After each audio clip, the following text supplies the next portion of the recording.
अस्मद् गुरुभ्यो नमः अस्मत् परम गुरुभ्यो नमः अस्मत् सर्व गुरुभ्यो नमः श्री कृष्ण परब्रह्मणे नमः श्री लक्ष्मी सिंह परब्रह्मणे नमः श्री लक्ष्मी हरवदन परब्रह्मणे नमः श्री कृष्णाय नमः सर्वं Shri कृष्णार्पणमस्तु.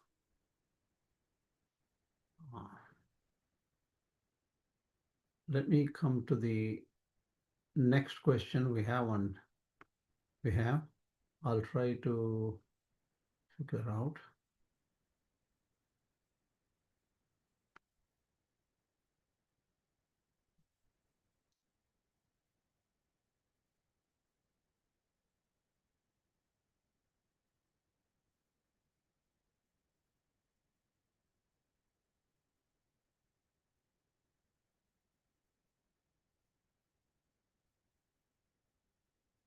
I'm going to show the PowerPoint.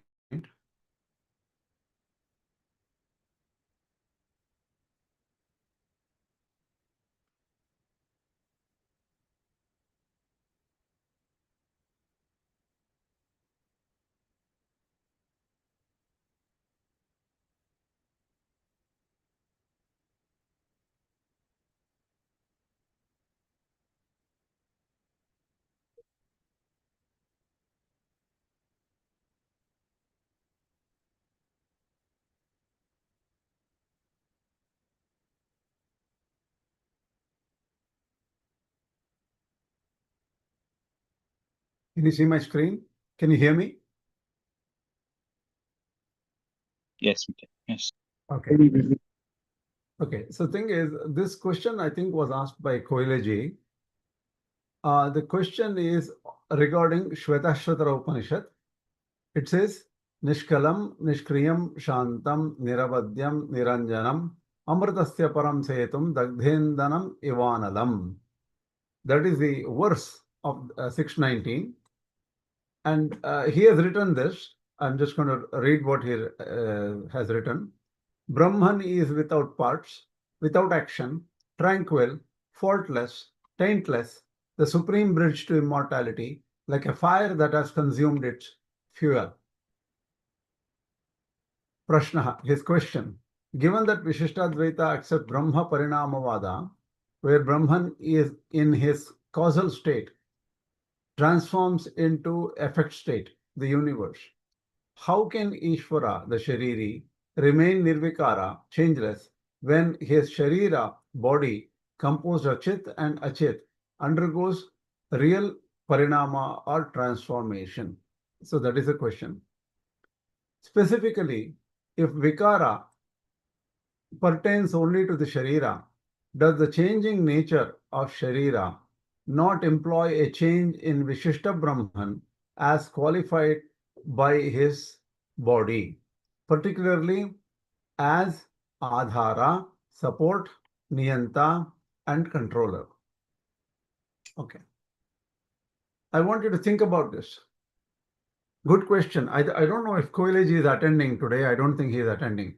I didn't see his name. But all I want you to think is, do you understand the question, everybody? Yes. Yes. Okay, it's clear. Okay. Answer is very simple. What is Ishvara in Vishishtadvaita? It is a dravya. It is an entity. Avasthavat dravyam. So an entity undergoes change, undergoes different phases. Like how water undergoes the state of ice, steam, or just water, liquid water. Right. So avasthavat dravyam. Ishvara is also has avasthas. So he can be associated with manifest universe, and manifest universe as being the Śarīra, and he can be associated with unmanifest causal state, where Jiva and Jada are in the subtle form, which are his Śarīra. So the thing is, there is no issue. Question is, if Vikara pertains only to Śarīra, does the changing nature of Śarīra does not imply change in Vishishtadvaita Brahman? We say change in Vishishtadvaita Brahman is perfectly okay. Then comes the question, oh, the Nirvikāra Shruti, that is the Shruti said here. Okay, let me put my name, this one here, otherwise people can't see. Nishkalam, Nishkriyam, Shantam, Niravadyam, Niranjanam, Amrutasya Param Setum, Dagdhendanam Ivanalam. This says that somehow in the question, I think he mentioned, I didn't really note it down, Nirvikāra, that means changeless. Brahman is changeless, according to this verse. That is his claim, that Brahman is clearly in the Shveta Upanishad changeless. If it is changeless, and he says Nishkalam, Nishkriyam, Shantam, Niravadyam, Niranjanam means changeless. No transformation whatsoever. If the Upanishad itself directly says Brahman does not transform, some transformation has to be accepted in Vishishtadvaita because it's Brahma Parinamavada. Okay. So this is the question. We ask a simple question. Even Shankaracharya has to face this problem. Tad atmanagam swayam akuruta. It is the Taittiriya Upanishad. Tat atmanam swayam akuruta. He willed and changed himself into this universe. Bahusyam, I become many. Let me become many. He himself changed himself. Atma kritehe parinamat, also another sutra in the Brahma Sutra is there. So he himself transformed himself. Tad atmanagam swayam akuruta. That means he himself transformed himself. It is there. So this transformation problem is there in both Advaita and Vishishtadvaita. There is no issue. So in Vishishtadvaita they hold, that is they hold that let the Nirvikāratva or changelessness be to the Ishvara only, and the Śarīra or the body of Ishvara becomes changed. How does transformation work in Shankara Bhashya? Anybody? Sir, is it asatkaryavada, sir? Means effect is not in cause. No, don't give me these definitions. They're complex. Just in simple terms, tell me how is transformation dealt with in Shankara Bhashya? There is no real transformation, but due to the effect of Māyā, it appears as a transform. True. See, Shankaracharya initially accepts Parinamavada. Initially, okay, somebody needs to please mute yourself because we are hearing noises in the background. Please mute yourself.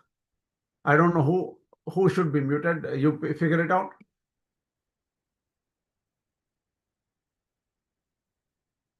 Okay. So, what is it? Go ahead. No, not that. Actually, for Vishishtadvaitam, effect and cause are totally different. No, sir. Cause and effect is totally different. Don't worry about this Satkaryavada and Satkaryavada and all. For now, don't worry about that. Okay. Don't worry. The cause is different. What do you call? Brahman himself transforms himself into this universe. Then what is different? What is not different? These are all. See, the whole. I'm trying to fight this mindset of everybody. You talk about this is Vishishtadvaita, this is Advaita, this is. Where is it? Where is the core coming from? From the statements of the Upanishads, right? There are different interpretations of the Upanishads, right? Go to the core. Go find out what is there in the Upanishad first. Why talk about some explanation of that Upanishad? Go figure it out. What is say this? Fundamentally, there are issues in the Upanishads, and that has to be clarified. That has to be understood properly, right? So we need to understand the original statements, which are the key statements. All āchāryas find it difficult to explain. Many statements, some statements, this āchārya finds it difficult, some statements that āchārya finds it difficult. Because Upanishads are not easy to understand. Okay, coming back here, for Shankaracharya, he says there is no real transformation. Afterwards, initially he says there is transformation. Which goes through transformation? Māyā goes through transformation. Prakriti, Mula Prakriti goes through transformation. So the real transformation does not occur to Brahman. So Brahman never transforms. And whatever transformation is happening here is only appearance. That's what Shankaracharya says. Here, a simple answer Vishishtadvaita says is, for Vishishtadvaita there is no problem. Vishishtadvaita, the Ishvara himself is a dravya which can undergo state change. That is, it can have different states. Whether Ishvara is Nirvikāra or Śarīri, or the Ishvara is Nirvikāra, itself is a question. Why? Try to understand the Upanishad properly. Okay, now I will give you Advaita view of the Upanishad, not Vishishtadvaita view. Advaita view says, okay, yes, this statement of Shvetara, several terms in that verse of Shvetara indicate that Brahman is changeless or Nirvikāra. Well, I don't see the word Nirvikāra there in the original Upanishad. Do you see Nirvikāra? See? This is the original verse. Nishkalam, Nishkayam, Shantam, Niravadyam, Niranjanam, Amrutasya Param Setum, Dagdhendanam, Ivanalam. There is no Nirvikāra word here. Then let's understand what Nishkala means. Okay? Nishkala, according to Advaita, means without parts, which is common. Everybody accepts that Nishkala means without parts. And something that has no parts cannot undergo any change through combination or decomposition. If it had parts, those parts would rearrange, leading to change. Lacking parts implies a fundamental static nature. Okay? We don't agree completely, but let us understand Advaita's view here. Nishkriyam, actionless or inactive. Change is inherently linked to activity, motion. If Brahman is Nishkriyam, it does not perform any actions that would cause it to transform or become something else. So Nishkriyam is given, right? Shantam, this means peaceful, tranquil, or unagitated. Agitation or disturbance implies a state of flux or change. A peaceful, tranquil entity is by nature changeless and steady. So that is how Advaita understands it. Nirabadhyam. What did you say? Swami, a question here. Yeah. Swami, how does action cause transformation? Why does action imply transformation? See, action means creation or something, right? Even activity means there is some change in the original substance. Some action, building, creation, maintenance, preservation, interaction, anything, that means there is a change. Okay, I understand. Okay. Yeah.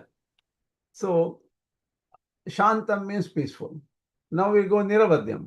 Niravadyam means faultless, spotless, blameless, blemishless. Nobody can say anything about it. Nobody can berate it. While not directly about change, it implies perfection and completeness. Something that is perfect and complete has no need or capacity for further development or alteration. Change often implies moving from an imperfect state to a perfect state or vice versa. But Brahman, being faultless, eternally perfect, will not change. So there is Vikara is not what you call Niravadyam also indicates some kind of Nirvikaratva. Again, Advaita view. Niranjanam. This means without blemish. pure or untainted. This suggests an unalterable purity. Any anjanam or taint or application would imply a change in its original nature. Being niranjanam means it remains eternally in its pristine without any external modification or internal degradation. It exists. While Nirvikāra, Advaita itself accepts. Why the word Nirvikāra, changeless itself, is not explicitly used, the combined force of all these terms, Nishkalam, Nishkriyam, Shantam and all, conveys the idea of the Brahman is changeless and immutable. The other terms reinforce this by describing a perfect, serene and pure state that is inherently static and not subject to modification. Okay. Then we ask, can Brahman create anything? He does not create. What is the definition of Brahman in the Brahma Sūtras? Janmadyasya yataha.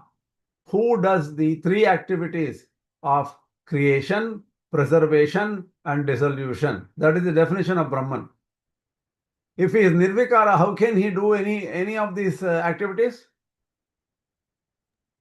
He cannot. Swami, when you say that Janmadyasya yataha means that, it only means from which, right? Doesn't mean that it explicitly doesn't say that Brahman is doing it. Adi means what? Etc. What does etc. means? Yeah, I understand that. No. I want you to. I'm answering the question. I'll ask you. I am answering the question. How does preservation occur without any activity from the preserver? Somebody is dying. He has to be given medicine, or a doctor has to be sent to that person. No, that is not how preservation actually is meant here. How? It is not. The example that you just used, that is not how preservation is meant here. How is it meant? All the existence, for it to exist, consciousness is required, right? Brahman is required for anything to exist, right? Because it is the very substratum on which everything exists. So by its own existence, everything exists, right? It doesn't necessarily mean it has to do something. Then what happens? Okay. Then we have to understand from the original Upanishads, right? So yeah, I get it. Okay, so kamayata bahusyam praja yeyeti is there. So kamayata. Yes, it says that he willed. Yes, I understand. Yes, agreed.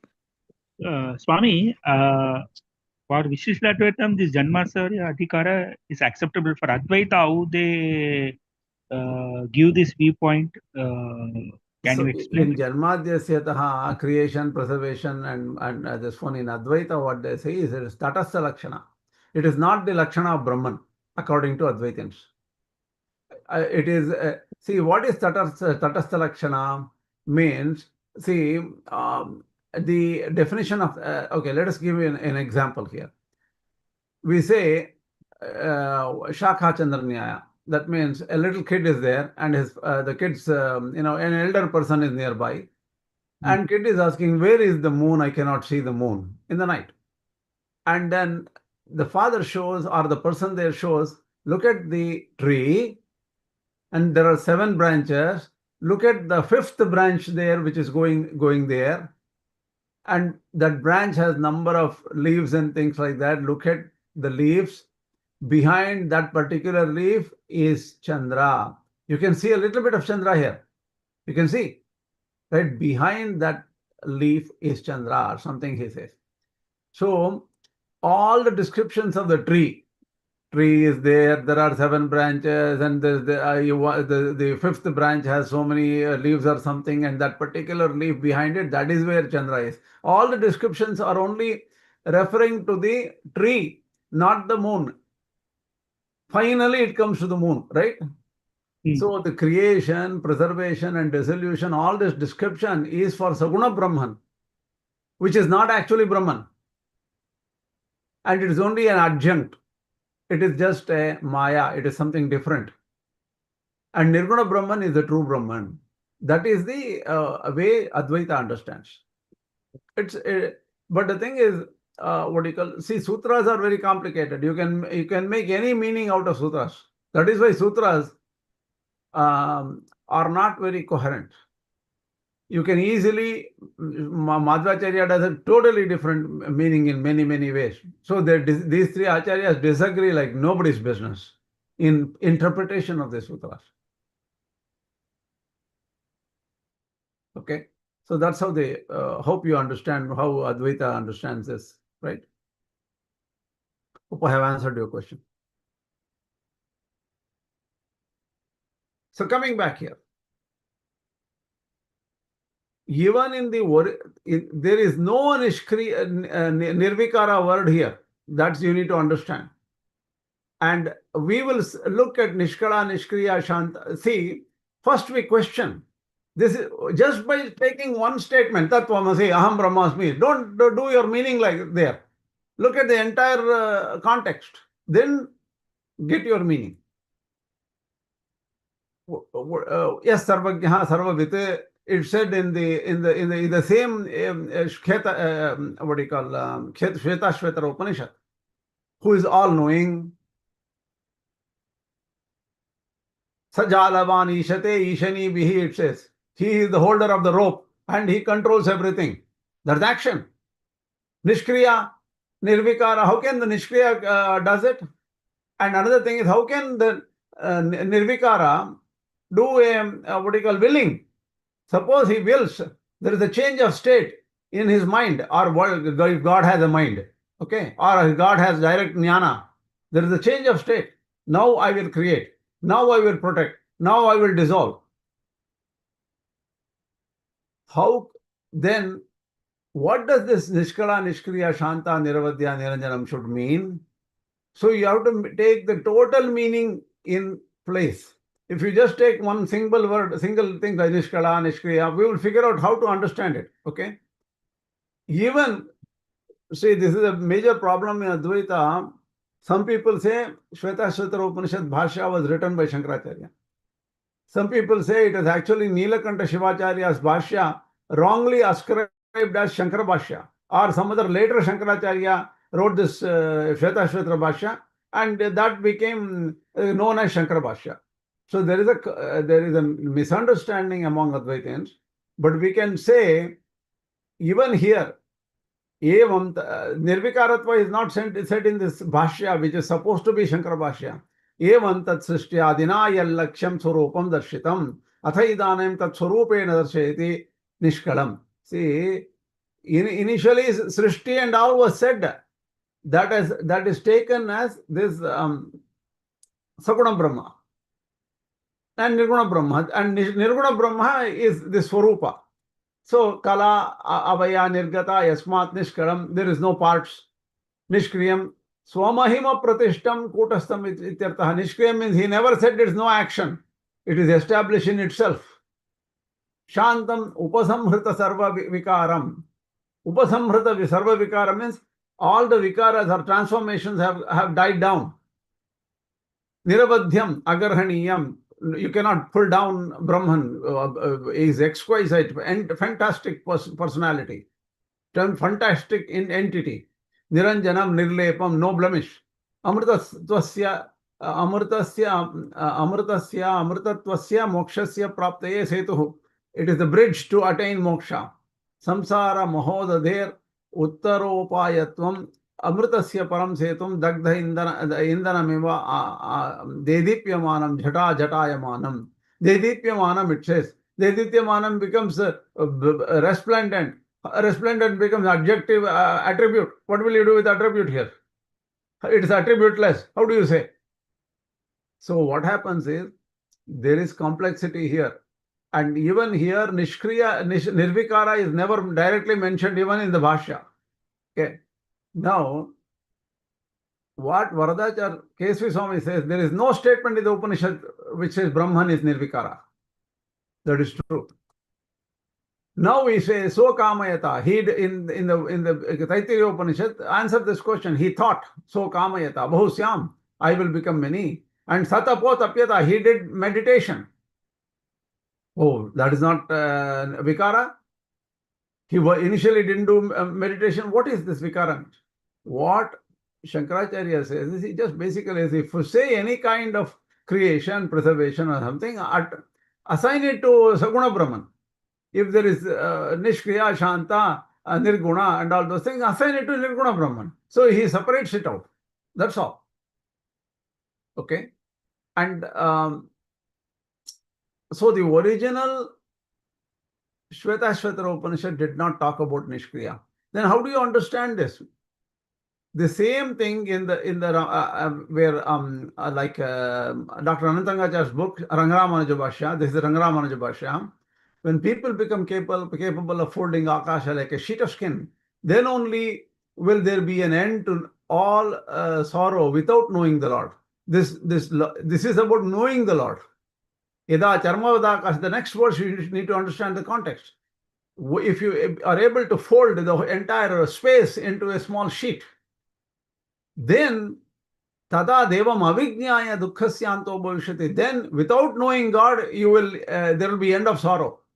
The meaning is, without knowing God, devam avijñāya, only through knowing God you will find the end of sorrow. Tameva viditva atimrityumeti is another verse right from the Śvetashvatara. Only by knowing him you will cross the ocean of samsara. The sorrows will be crossed only by knowing him. And such a person is Nishkalam, Nishkriyam, Shantam, Niravadyam, Niranjanam, Amritasya Param Setum, Dagdhendaram, Vimanalam. So the thing is, he is partless and he is Kritakritya. Nishkriya means Kritakritya. He doesn't have to do any action because he has already done what needs to be done. That's how the Rangaramanuja takes here. Shantam, serene, Niravadyam, that means without defect, and a bridge to liberation, who is self-effulgent like fire which has burnt the firewood.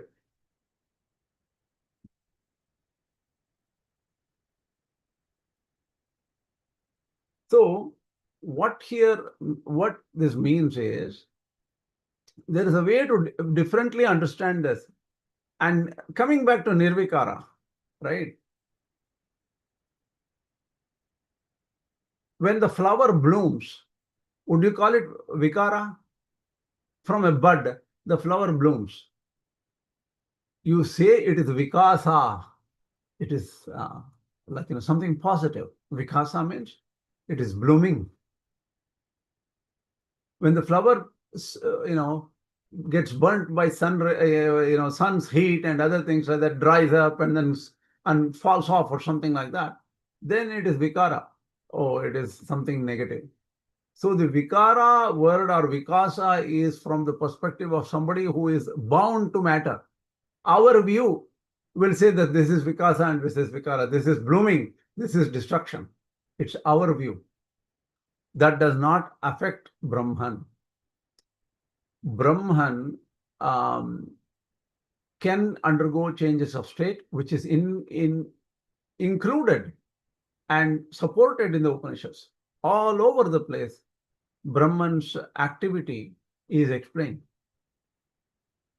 Bhagavan means he has 6 characteristics. Virya, Tejas, Virya, and all those things. That all, power, energy, and everything like that, that all includes some kind of activity. So the thing is, Brahman knows how to get out of difficulty even if there is change. We don't know how to get out of difficulty if there is change. That's all. As simple as that. So, Swami, Nirvikāra word was never there in any Upanishad. It was later. Nirvikāra word is not there. It's not there. Was it borrowed from Nyaya philosophy? Anything Nyaya like that? Any other philosophies was? I don't know. See, the thing is, there is that's a good question you asked. Actually, it was borrowed by Buddhist philosophy. Buddhist in the earlier, some kind of Mahayana Buddhist or somebody gave a rule saying that which changes destroys itself. That means whatever changes is not eternal and it will perish. So all changes indicate that entity will perish and will no longer exist. One day it will go away. So this is a rule given by Buddhists. And what do you call Upanishad says such an old rule doesn't exist. You come up with a rule and use that rule to measure reality, measure this one. Vedas do not accept that rule. Brahman says is non-definable. Eto vacho nivartante aprapya manasa saha. So it is beyond mind and speech, not explicable.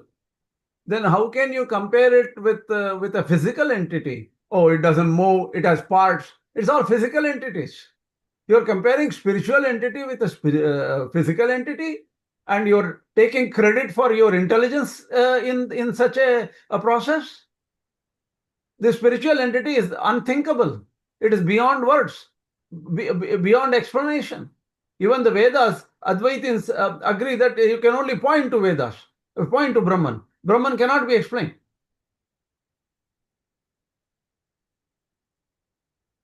So, all it says is Nishkalam, Nishkriyam, Shantam, and all. These can explain physical entities. It is beyond physical entity. That's the only thing you can say. Once you go out of physical entity, what exactly is consciousness? What exactly is a non-physical entity? It is different. And it can have any capability.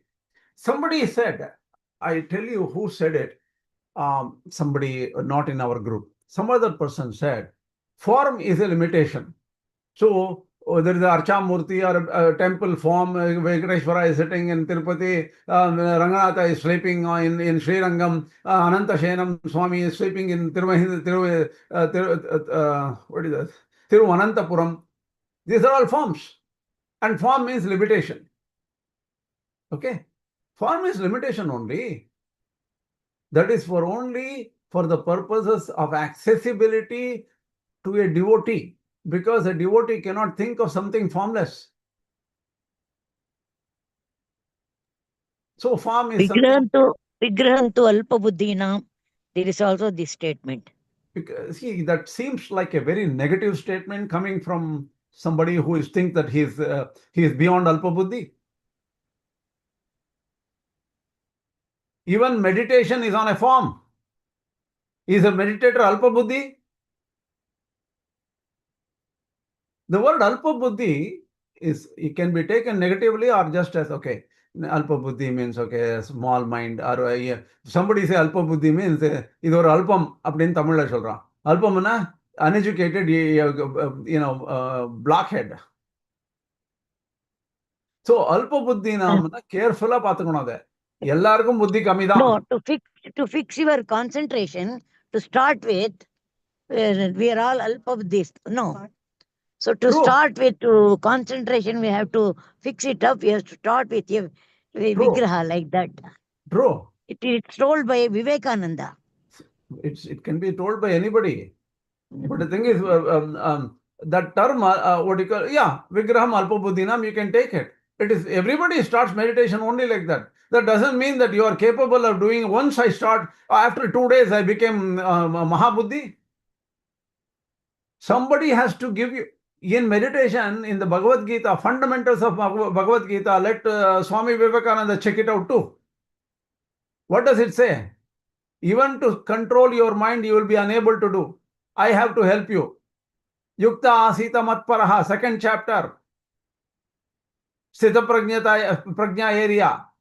What does it mean? That is true. That is very So, correct. just because I start with a limited this one, starting meditation itself, you need help from Parabrahman. You need an Antaryami sitting inside, making sure your blood is pumping, your brains are working, your neurons are firing. We ignore the internal Antaryami completely and say that, Alpa Buddhi, so Mahabuddhi and all those things. Everybody has an Antaryami within, and that is why it is happening. Not because we are Mahabuddhis and Alpa Buddhis or whatever, right? We can't deny the grace of Brahman who is everywhere. This This is the problem with some people who will ignore the grace. The whole of Advaita tries to ignore grace. Why? Shankaracharya doesn't do it. Shankaracharya used this to only impress Buddhists. He, wherever, Bhaja Govindam or anywhere, he highlighted bhakti. The later Advaita authors ignored bhakti and became Buddhists. Buddhism is also not bad. There are some people who don't want to believe in anything. Fine. For them, Buddhism is the perfect way. I was talking to somebody else, and that person likes Buddhist methodologies, meditation, and things like that. Fine. Because it is suitable for a person who does not want to assume there is a God. I have gone through phases like being an atheist. For me, if I was an atheist, that method of meditation without assuming God, without assuming Jivatma, just focusing on breath, it is perfect. I like it. Spent years studying Buddhism, but it's wonderful. So for each person, it is different. But grace, if you ignore grace, you are not a Vaidika. Take your your connection to Vedas, cut it off if you ignore grace. Vayam devanam sumatau syama. In every Yajurveda mantra, Vayam devanagam sumatau syama is there. Let us be in the good books of the Devatas. Mura amura na vayam chikitvaha. Oh Lord, I myself cannot move on in this life. You are my walking stick, O Lord. Rigveda. Without your walking stick, I will fall. So if you devalue grace, be it, but that doesn't support, Upanishad does not support your view. That is not Vedika view.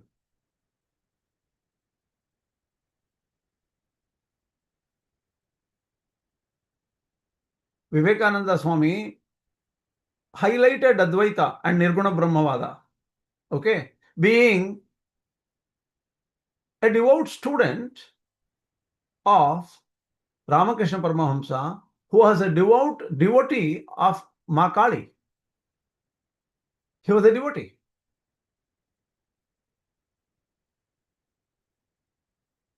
Vivekananda did not, when he started Ramakrishna Mission, he did not define how the Swamiji should follow what philosophy. They found it, Advaita is easy to spread. They used Advaita. 85% of the sannyasis in Ramakrishna Mission follow Advaita. But 15% follow Vishishtadvaita, because Ramakrishna Paramahamsa was himself a devotee and truly a Vishishtadvaitin in a way. That is why Totapuri and Ramakrishna Samvada, K.S. Varadacharya Swami wrote a 4-page thing in his Satyasiddhi about Totapuri and Ramakrishna conversation. There, the power of grace was shown. Has anybody read it? That conversation? You took one class of this Totapuri in the very third lecture of. Yeah, you remember. That is very good. Long time back, I explained what he said in that portion of KSV's explanation of Totapuri Ramakrishna Samvada. It summarizes the entire philosophy of the world. So it's amazing, actually. And Totapuri was taught a lesson. Totapuri said, I don't need anybody.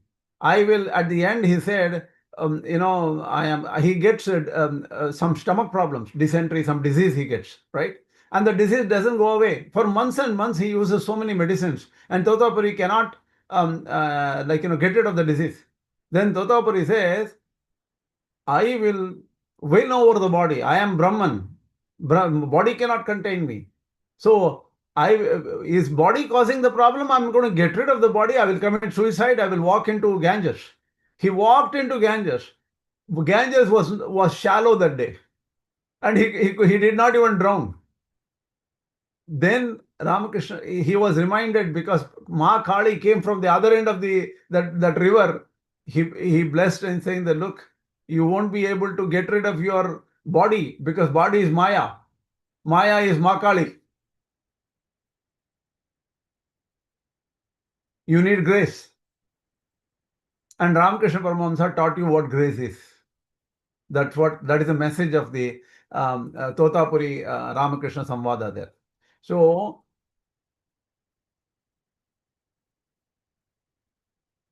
even here in the Shvetashvatara, everybody talk about Shvetashvatara. It is one of the most theistic Upanishads in among the so many first 15 Upanishads. Mumukshurvai Sharanam Aham Prapadye. That is there in Shvetashvatara Upanishad. I surrender to that, being interested in moksha. And it has so much of duality. Bhokta bhogyam preritaram cha matva sarvam proktam trividam brahmametat. So bhokta is different, bhogya is different, prerita is different. Preraka is God, Ishvara. Bhokta is individual who enjoys. Bhogya is the matter. They are all different according to Shvetashvatara. Will they talk about that too? So we need to look at Upanishads thoroughly from all sides. If you take one sentence here and make a weird meaning out of it, you can do what you do. Why Shankara Bhashya? You will have your own Bhashya. Make your own explanation of all the Upanishads. Okay, anyway. Atma Kritehe Parinamat is there. Look at how Vivarta Parinama is used by Shankaracharya. Atma Kritehe Parinamat. Tadatmanagam Swayam Kuruta. That means he changed himself. That is Taittiriya Upanishad. And here the word Parinamat, Shankaracharya used as actual transformation, because here the transformation is for the Prakriti. And Prakriti is same as Brahman in a way, because Prakriti is the appearance of Brahman only, right?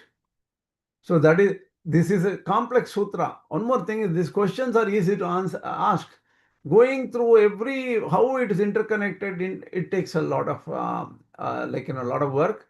And I am taken help from case-based views. Okay, so Atma Kritehe Parinamat, because of transformation of the self that creates itself. Sutra, what it says, what do you call, the sutra also is there. That is the Brahma Sutra. Brahman is a material cause. Brahman as Prakriti. Look, Brahman is also the material cause. See, Abhinna Nimittopadanatva is explained in the Advaita also, right? Shankaracharya says Brahman is the material cause. He made himself by himself. Swayam Akuruta, he did himself. When Akuruta, creation, action is there. Nishkriya is given in the Shvetashvatara. Here he says Swayam Akuruta in the Taittiriya Upanishad. Akuruta means acted, made himself. Oh, is what do you call Upanishad the weird? In Taittiriya he says it acts, and in Shvetashvara it says Nishkriya, it does not act. What does it mean? Interpretation is a complex issue. Here, Shankaracharya makes it, Akuruta refers to Saguna Brahman or Prakriti only. He makes a difference there. That's all. It's not truly, there is no transformation. He will talk about it later. How can the unchanging self transform into the world? That is the question. He says. Response is, through transformation, even though the self existed, he transformed himself in a special way with the nature of modification, Vikara. Shankaracharya uses the word Vikara, modification. Vikaratmana Parinamayamasa. How can Shankaracharya use Vikara? Brahman transformed himself in a special way. Vikara is used here. And he gives the, the example of pot and clay and things like that. Okay. Real transformation, because he refers to a real Prakriti, he says it's okay. Okay. Eventually what he does, okay, this is not correct. I'll stop share here. See, what it is Shankaracharya also uses the word Vivarta. But the Vivarta word used by Shankaracharya is not exactly the meaning which should be understood the way the later Advaitins use that word Vivarta. The later Advaitins use the word Vivarta like the Buddhists as appearance. Only in this world is an appearance for Shunyavadis, because Shunya is the cause. Reality, Tattva is Shunya. And world, which all of these changes appears as a relative reality. So Vikara is taken as appearance by the Buddhists, and Shankaracharya used the word Vivarta. Vivarta was originally used by Buddhists, and the same term Vivarta is used by Shankaracharya to show appearance, because he wants to please the Buddhists, and it was more contextual during that time. He made Buddhists into Vaidikas using his strange language. So Shankaracharya is brilliant in putting things to the right audience at the right time. That's all. That's one thing.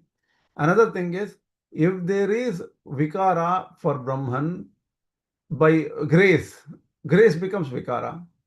So once the Brahman is same as Saguna and Nirguna, there are no two Brahmans in Vishishtadvaita. There's only one Brahman. And in fact, this is why this question becomes so complicated. Are there two Brahmans? There is no proof. Atma, Brahma va idamekame asit, Atma va idamekame asit. Everything is there was one in the beginning. Sadeva somyadamagradi dekame vadvitiyam. One is the constant rhythm, poem said in the in the Upanishads, like a refrain of a song. Constantly oneness is upheld. What is this two Brahmans? This is addressed in the Satyanveshana paper. Please read it. Otherwise, what do you call? How many sarpas are there? What do you call? Rajju sarpa is one sarpa. What do you call sarpa where there is a crack on the earth? That also looks like a sarpa. Oh, that is a crack sarpa. Real sarpa. Image sarpa. So there are 20,000 sarpas. Brahman as many itself, based on images or something like that, it is just a language tool Shankaracharya used. There is no proof for two Brahmans in the whole of Upanishads. So the Saguna Brahma is an invention to deal with the theory of reflection, theory of Māyā. That's all. And when it comes to creation, preservation, you throw it on Saguna Brahma. When there is no action, throw it on Nirguna Brahma. That is a strategy used by Shankaracharya for a particular purpose, because he could uphold Jnana Marga, which is very in tune, congenial, and mixes very well with the Jain and Buddhist philosophies. Jnana is perfect for them. Ritual or karma is useless for them. So he made it palatable to the people at that time. That's all.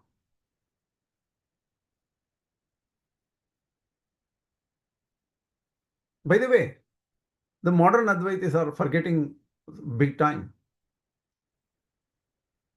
Do you know what do you call, how long, I want to ask you, all of you, a question, because you need to understand Advaita very clearly.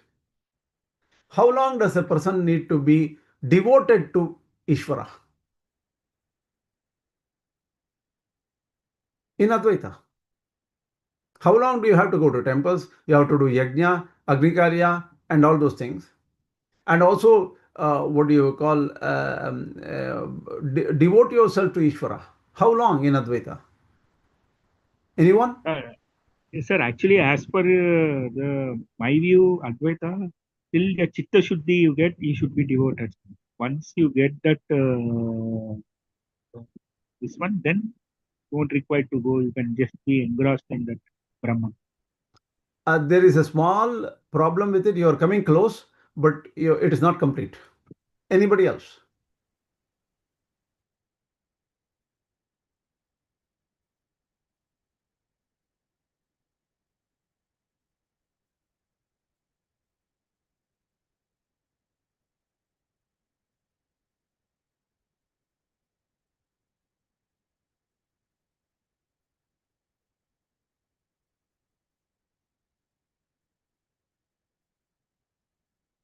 Anyone?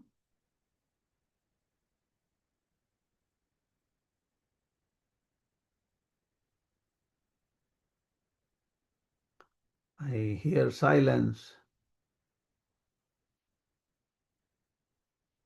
Very important point. How long should a person be a devotee?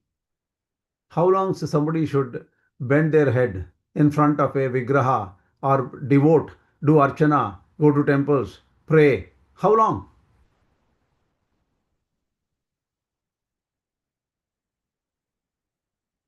I'm sure you should be able to do better, something different from what Ramji said. Something different, original. What do you think?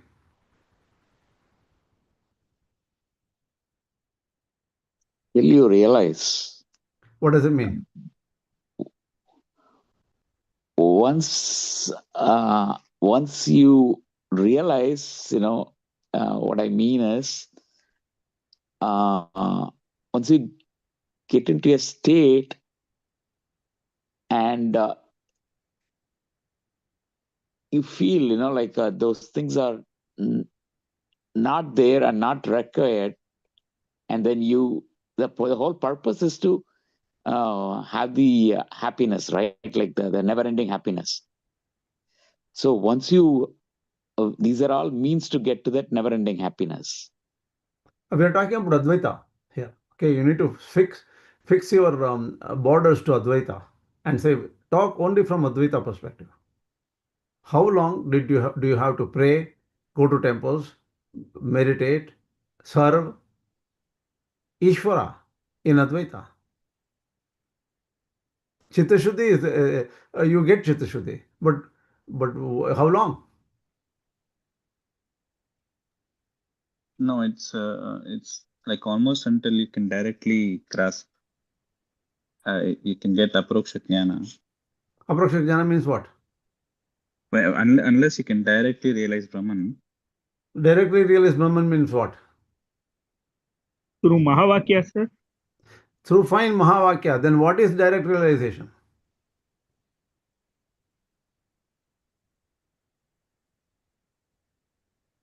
You have to get to the exact final state. What is the final state in Advaita? Aham Brahmasmi. What does it mean? That self, I am that. I am Brahman. Okay. You have to define it properly in a different way. It is Triputi Laya. Triputi Laya means there is no seer, there is no seen, there is no knowing. Sight. There is no knower, there is no known, and there is no knowing. Triputi means three things, right? Enjoyer, what is enjoyed, and means of enjoying. Seeing, object of seeing, seer. These are three, right? We always have three here, Triputi. The Triputi should be one. That means Triputi should be a perfect definition, yeah. Triputi should be Laya. Laya means what? It should fuse into one Brahman. Oh, wait a minute. What is wrong here? Oh, I think we are out of time. 1 second. 1 second. Swamin? Hello? Hello, I will get off the bridge, Swami. Oh, okay, Swami. Okay. Okay. Oh my God. No, can we leave the session? If we have to leave the session, we are forced to No. kick out now. No, can I leave? Can we exit? Yeah, please exit. Please exit. I'm going to exit now too. Okay, thank you. Today's your lecture is very excellent.